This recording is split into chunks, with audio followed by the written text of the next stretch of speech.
और देखिए चीन पर टैरिफ को लेकर ट्रंप का बयान सामने आया है। आपको और भी बहुत कुछ देखने को मिलेगा, आपको अतिरिक्त टैरिफ देखने को मिलेंगे, ये डोनाल्ड ट्रंप कहते नजर आ रहे हैं। जहां तक चीन का सवाल है, 30% टैरिफ चीन के ऊपर लगाया गया है, लेकिन डोनाल्ड ट्रंप ये कह रहे हैं कि आपको अभी और भी बहुत कुछ देखने को मिलेगा, एडिशनल टैरिफ्स और भी देखने को मिलेंगे। क्या कहने की कोशिश है ये?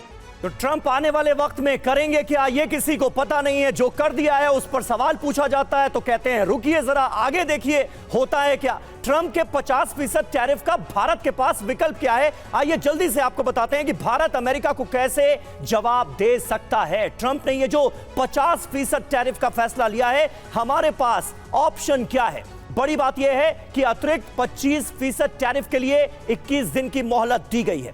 पहला जो कदम हो सकता है, रणनीतिक, कूटनीतिक और आर्थिक विकल्प, ये ऑप्शंस हमारे पास मौजूद हैं। बातचीत के जरिए कोई रास्ता निकाला जा सकता है, इसकी उम्मीद के लिए एक विंडो कहीं ना कहीं हमें छोड़नी होगी। बिल्कुल, एक जो पहला प्रयास बातचीत का। दूसरा, यूएस नाइंसाफी का मुद्दा WTO में उठा सकता है भारत। G20 ब्रिक्स के मंच पर समर्थन भारत जुटा सकता, अंतरराष्ट्रीय मंचों का इस्तेमाल इस मुद्दे के लिए कर सकता है। तीसरा, निर्यात के लिए अमेरिकी बाजार के विकल्प की तलाश की जा सकती है, और मैं आपको बता दूं इस पर काम शुरू हो चुका है। यूरोप, दक्षिण पूर्व एशिया, अफ्रीकी देशों से व्यापार की संभावनाएं तलाशी जा रही हैं, बढ़ाई जा रही हैं।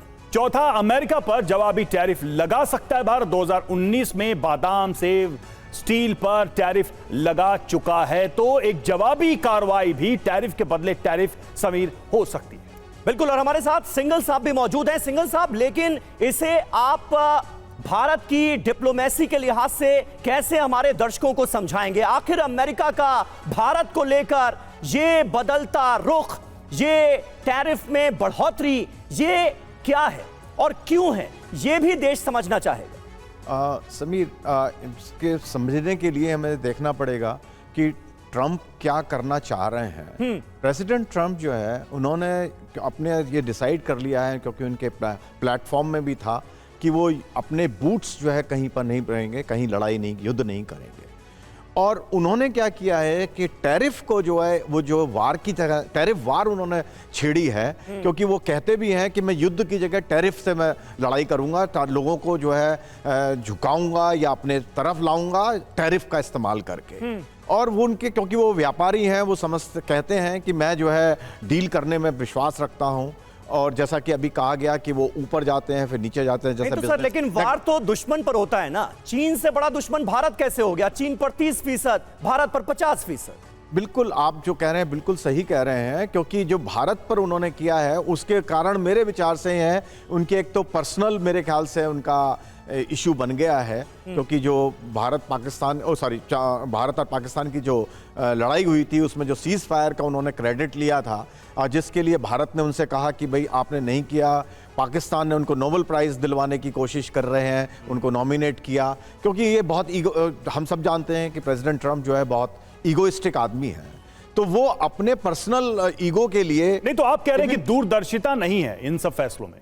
बिल्कुल, आप बिल्कुल सही कह रहे हैं। ये जो है शॉर्ट टर्म सोचते हैं, क्योंकि उनके पास समय भी नहीं होता है कि बात की गहराई को समझें। इसीलिए उन्होंने जितने भी उनके मित्र देश हैं, सबसे उन्होंने बिगाड़ ली है। कोई भी उनके साथ में खुश नहीं है, सब मैनेज कर रहे हैं उनके साथ में।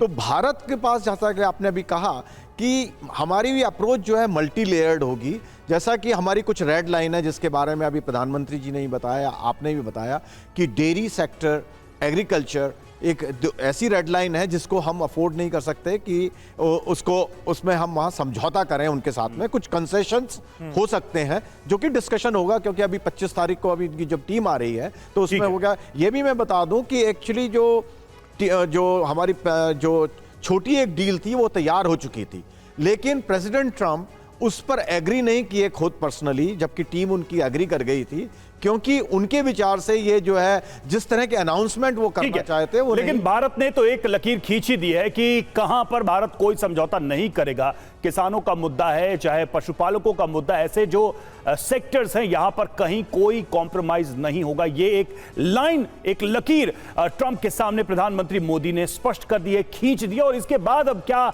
बातचीत होगी इस पर भी हमारी नजर बनी हुई है।